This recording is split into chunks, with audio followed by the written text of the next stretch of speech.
Penso che la bandiera della regione sarebbe stata un'usanza da mantenere.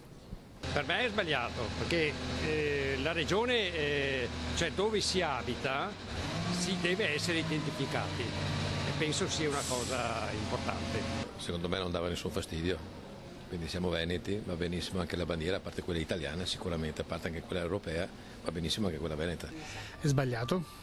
È bello avere una propria identità. E le dici in pugliese? Ma non mi sembra che avere la bandiera regionale possa far pensare a qualcosa